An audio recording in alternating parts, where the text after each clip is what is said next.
Hello students, welcome. This is Sangeeta. Currently I am studying in class 10th from Kauchap classes. In this video, we will study science class 10th chapter 2 NCERT, that is acids, bases and salts, lecture 2. So let's start with our topic. Chapter 2 acids, basis and salts. तो जैसा कि हमने पिछले lecture में acids और basis के introduction के बारे में स्टडी की, उनके कुछ एग्जांपल्स और कुछ इंडिकेटर्स के बारे में, जैसे natural indicators, synthetic indicators and oil factor indicators. In case अगर आपने हमारी वो वीडियो नहीं देखी तो आप वो वीडियो देख सकते हैं, उसकी लिंक आपको हमारे वीडियो के डिस्क्रिप्शन में मिल जाएगी। तो in this video we will study properties of acids. Let's start properties of acids. जैसे कि आप इस फिगर में देख सकते हैं, आप इस बच्चे के एक्सप्रेशंस को नोट कर सकते हैं। ऐसा लग रहा है कि जैसे ये बच्चा कोई खट्टी चीज खा रहा है। इस प्रॉपर्टी के बारे में हम प्रीवियस वीडियो में भी स्टडी कर चुके हैं। That acids have a short taste, कि एसिड जो होते हैं वो टेस्ट में खट्टे होते हैं।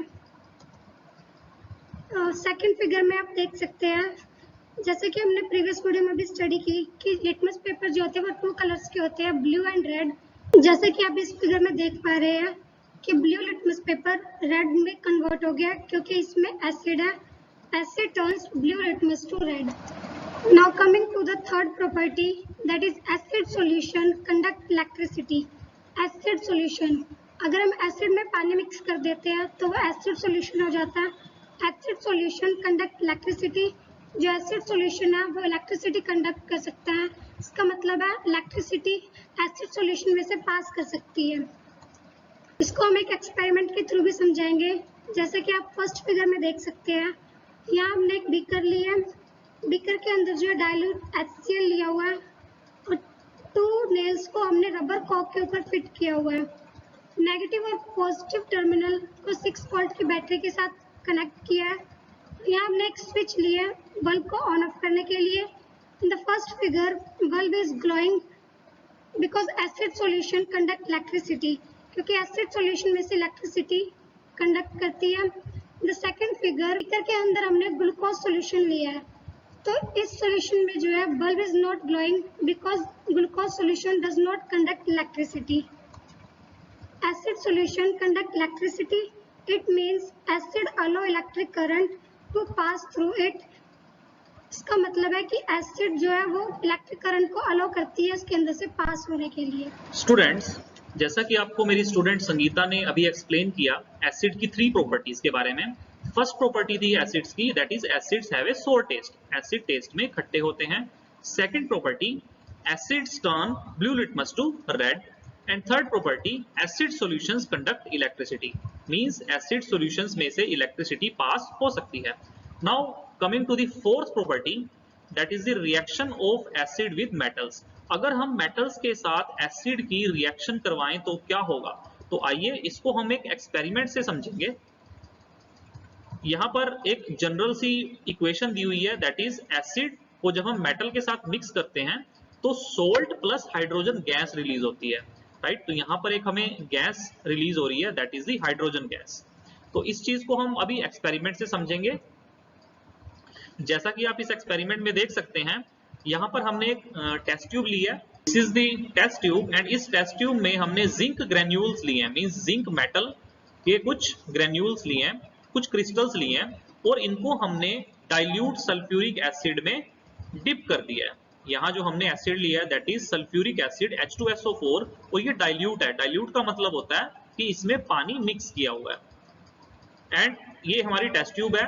जैसा कि आप इसमें देख पा रहे हैं हाइड्रोजन गैस के बबल्स रिलीज हो रहे हैं, राइट, बिकॉज एसिड के साथ कभी भी metal that is zinc metal या फिर कोई और मेटल जब रिएक्ट करेगी तो हाइड्रोजन गैस रिलीज होगी। तो हाइड्रोजन गैस की टेस्टिंग के लिए हमने एक डिलीवरी ट्यूब लिया और इस डिलीवरी ट्यूब को हमने सोप सॉल्यूशन में से पास किया सो दैट गैस के बबल्स बन सकें। एंड यहाँ पर जैसा कि आप देख सकते हैं कैंडल ली है। अब इस कैंडल में पॉपिंग साउंड आएगी जब भी हाइड्रोजन गैस के बबल्स इस कैंडल के पास आएंगे। राइट, ये बर्निंग कैंडल के पास आएंगे तो एक पॉपिंग साउंड आएगी, मींस पटाखों की आवाज आएगी। तो इससे ये एक्सपेरिमेंट हम करते हैं जब हाइड्रोजन गैस की टेस्टिंग करनी होती है, मींस हमें टेस्ट करना है यहाँ पर जो गैस है वो हाइड्रोजन है, तो यहाँ पर हम बर्निंग ऑफ कैंडल का यूज करेंगे, means candle burning candle use करेंगे, जिससे कि पॉपिंग साउंड का हमें पता चलेगा।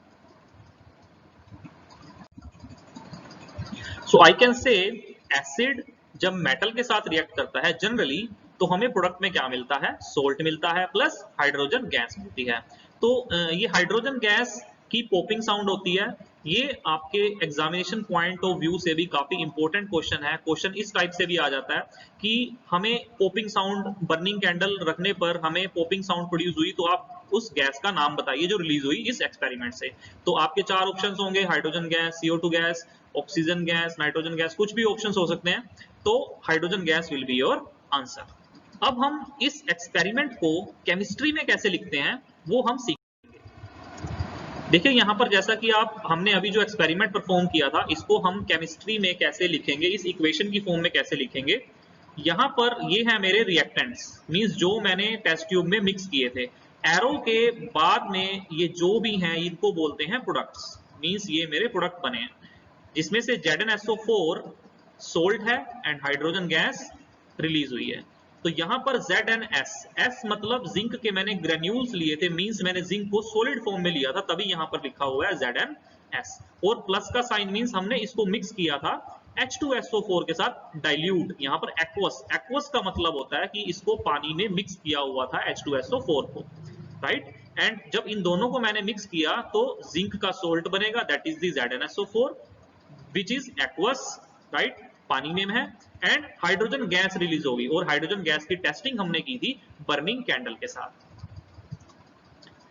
बट सभी मेटल्स हाइड्रोजन गैस नहीं रिलीज करती है, बिकॉज कुछ हमारी नॉन रिएक्टिव मेटल्स होती हैं like copper, gold, silver, they do not react with acid to form hydrogen gas. जो रिएक्टिव मेटल्स होती हैं, एक रिएक्टिविटी सीरीज होती है, उसको हम अभी बाद में स्टडी करेंगे। रिएक्टिविटी सीरीज में जो भी मेटल्स हाइड्रोजन से ज्यादा रिएक्टिव होती हैं वही हाइड्रोजन गैस रिलीज करती हैं। एंड कॉपर, गोल्ड, सिल्वर, इस टाइप की मेटल्स हाइड्रोजन गैस से कम रिएक्टिव होती हैं, बिकॉज तो ये हाइड्रोजन गैस को रिलीज नहीं करती। Now coming to the fifth property, अब हम फिफ्थ प्रॉपर्टी की बात करेंगे, that is the reaction of acid with metal carbonates and metal hydrogen carbonates. अभी हमने स्टडी किया कि एसिड की रिएक्शन मेटल्स के साथ क्या होती है और कौन सी गैस निकलती है, that is the hydrogen gas. अब इस प्रॉपर्टी में हम मेटल कार्बोनेट्स और मेटल हाइड्रोजन कार्बोनेट्स के साथ एसिड की रिएक्शन को करवाएंगे। तो first of all metal carbonates क्या होते हैं, तो देखिए जैसा कि आप इस फिगर में देख पा रहे हैं, सुपर वॉशिंग सोडा, ये आप सभी के घरों में यूज होता है कपड़े धोने के लिए, राइट, ये एक डिटर्जेंट है। तो इसमें क्या होता है, sodium carbonate which is a metal carbonate, right, that is the Na2 sodium and CO3 is the carbonate. तो metal carbonate that is the washing soda, अगर ये एसिड के साथ रिएक्ट करेगा तो क्या होगा। And second metal hydrogen carbonate baking soda, तो बेकिंग सोडा भी आपने घरों में यूज किया होगा, बेकरी में काफी ज्यादा यूज होता है इसका, केक्स बनाने में। तो इसके अंदर भी हमारा सोडियम हाइड्रोजन कार्बोनेट होता है विच is a metal hydrogen carbonate, right.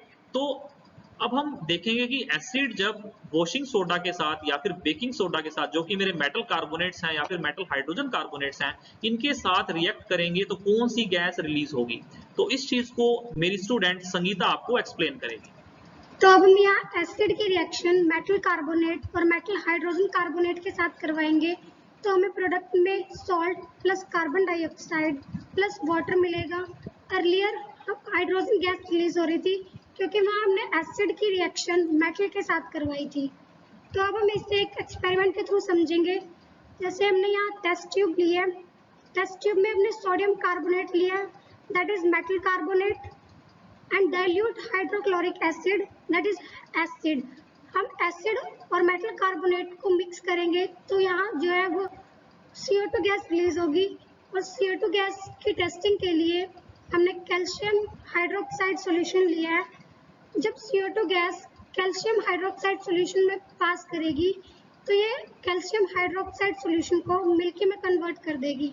But earlier हमने हाइड्रोजन गैस की टेस्टिंग के लिए बर्निंग कैंडल ली थी। जब हम बर्निंग कैंडल को हाइड्रोजन गैस के बबल्स के पास लेके आए थे तो पॉपिंग साउंड कर रही थी। On passing CO2 gas with lime water, it will turn milky. अगर CO2 गैस लाइम वाटर में से पास करेगी तो वो उसे मिल्की में कन्वर्ट कर देगी। On passing CO2 gas with lime water, that is the calcium hydroxide, it will turn milky. तो अगर हम लाइम वाटर में that is the calcium hydroxide में CO2 गैस को पास करेंगे तो लाइम वाटर हमारा मिल्की हो जाएगा, राइट? तो जैसा कि आप इस फिगर में देख पा रहे हैं, फर्स्ट फिगर में as you can see this is a lime water, जो आपको ट्रांसपेरेंट सा दिख रहा है यहाँ पर liquid, this is a lime water. And second figure में लाइम वाटर हमारा मिल्की हो चुका है, right? And in third figure again lime water हमारा मिल्कीनेस यहाँ पर डिसअपियर हो चुकी है, बिकॉज यहाँ पर हमने एक्सेस में CO2 गैस पास कर दी है, दैट्स व्हाई मिल्कीनेस डिसअपियर हो चुकी है। तो स्टूडेंट्स आपको ये माइंड में रखना है, लाइम वाटर में अगर हम CO2 गैस पास करते हैं तो वो मिल्की हो जाता है, बट अगर हम उसको एक्सेस में पास कर देते हैं तो मिल्कीनेस डिसअपियर हो जाती है। तो अभी हम नेक्स्ट कुछ इक्वेशंस के बारे में स्टडी करेंगे। अभी जो हमने एक्सपेरिमेंट में मेटल कार्बोनेट के साथ एसिड की रिएक्शंस करवाई हैं उसको हम इक्वेशन। सो मेटल कार्बोनेट और मेटल हाइड्रोजन कार्बोनेट जब एसिड के साथ रिएक्ट करती हैं तो हमें मिलता है सोल्ट प्लस यहाँ पर कार्बन डाइऑक्साइड गैस रिलीज होती है। तो आइए फर्स्ट रिएक्शन हम देखते हैं, ये एग्जामिनेशन पॉइंट ऑफ व्यू से काफी इंपॉर्टेंट रिएक्शंस हैं तो ये आपको लर्न करनी है। First is the Na2CO3, that is the washing soda, sodium carbonate. अगर हम इसकी HCl के साथ रिएक्शन करवाएंगे, यहाँ पर AQ का मतलब एक्वस, एक्वस का मतलब होता है कि HCl को हमने पानी में मिक्स किया और प्रोडक्ट में क्या मिल रहा है हमें, NaCl, this is salt plus water plus CO2 gas release हो रही है, right? And second is the baking soda or I can say metal hydrogen carbonate, that is the sodium hydrogen carbonate की अगर हम एसिड के साथ reaction करवाएंगे तो अगेन हमें सोल्ट मिल रहा है प्लस वाटर मिल रहा है प्लस CO2 गैस मिल रही है।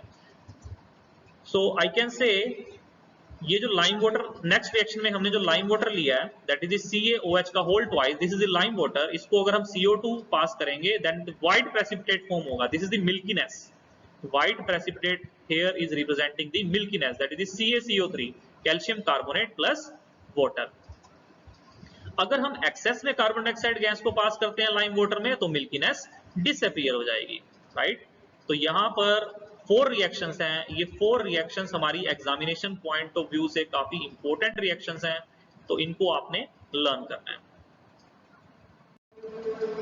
Now coming to the 6th property, that is the neutralisation reaction. अगर एसिड की हम बेस के साथ रिएक्शन करवाएंगे तो हमें क्या प्रोडक्ट्स मिलेंगे, means acid plus base, it gives salt plus water. It is the very important reaction, हमने स्टार्टिंग में भी स्टडी किया था। अगर हमें एसिडिटी हो जाती है तो हम बेस लेते हैं, बिकॉज बेस एसिड को न्यूट्रलाइज कर देता है, उससे हमें रिलीफ मिलता है, राइट? तो सॉल्यूशंस प्रोडक्ट में हमें क्या मिलता है, salt and water. Here you can see hydrochloric acid plus base, that is the caustic soda भी हम इसको कॉमन नेम से बुलाते हैं, NaOH इज द बेस। तो एसिड को अगर हम बेस के साथ मिक्स करेंगे and we will get the salt, that is the NaCl plus H2O, that is the water. तो इसको हम केमिस्ट्री में कैसे लिख सकते हैं, NaOH aqueous which is the base plus HCl which is aqueous gives NaCl which is salt and H2O is the water। तो जैसा कि आप यहाँ पर देख पा रहे हैं, इस रिएक्शन में Na ने हाइड्रोजन को रिप्लेस कर दिया और Cl के साथ मिक्स होके वो सोल्ट बन चुका है, राइट? एंड यहाँ पर OH and H, 2 atom hydrogen के एंड 1 एटम ऑक्सीजन का, ये वाटर में कन्वर्ट हो चुका है। सो ये आपको लर्न करनी है रिएक्शन, एसिड कभी भी बेस के साथ रिएक्ट करेंगे तो सोल्ट और वाटर ही फॉर्म होगा। This is the neutralisation reaction, तो एग्जामिनेशन पॉइंट ऑफ व्यू से भी काफी इंपॉर्टेंट रिएक्शन है। Now coming to the next property, that is the reaction of acid with metal oxide. अब एसिड अगर मेटल ऑक्साइड के साथ रिएक्ट करेंगे तो क्या होगा, here you can see CuO, जैसा कि आप देख सकते हैं copper oxide, Cu is the metal, copper यहाँ पर हमने मेटल लिया एंड कॉपर ऑक्साइड ये ब्लैक कलर का हमारे पास ऑक्साइड है। अगर हम इसको HCl में पास करेंगे तो यहाँ पर ब्लूइश ग्रीन कलर का सोल्ट फॉर्म होगा, अगेन यहाँ पर सोल्ट फॉर्म होगा प्लस वाटर फॉर्म होगा। सोल्ट का जो कलर है as you can see this is the bluish green colour, CuO which is a metal oxide। तो मेटल ऑक्साइड कभी भी एसिड के साथ रिएक्ट करती हैं तो जनरली सोल्ट फॉर्म होता है मेटल का प्लस वाटर फॉर्म होता है। So color of copper oxide changes into blue green because of copper chloride. ये copper chloride का ही color है blue green color. So that was our 7th property of acid. So metal oxide, so generally मैं लिख सकता हूँ metal oxide plus acid gives salt and water. Now coming to the 8th property. 8th property को समझने के लिए जैसा कि आप इस फिगर में देख पा रहे हैं, ये एक एसिड का कैन है. इस कैन के ऊपर कुछ यहाँ पर साइंस लगे हुए हैं. जैसा कि आप देख सकते हैं, यहां पर लिखा है कोरोसिव, राइट, एंड डेंजर. यहां पर देखिए डेंजर लिखा हुआ है एंड कोरोसिव लिखा हुआ है. अगेन इन साइन को अगर हम देखें, तो देखिए यहां पर एक हैंड की पिक्चर बनी हुई है और उसके ऊपर कुछ एसिड की ड्रॉप्स पड़ रही हैं और हैंड में बर्निंग सेंसेशन यहां पर दिखाई गई है. तो वार्निंग, हाइड्रोक्लोरिक एसिड. तो हाइड्रोक्लोरिक एसिड या फिर जो हमारे मिनरल्स एसिड्स होते हैं वो कोरोसिव नेचर के होते हैं.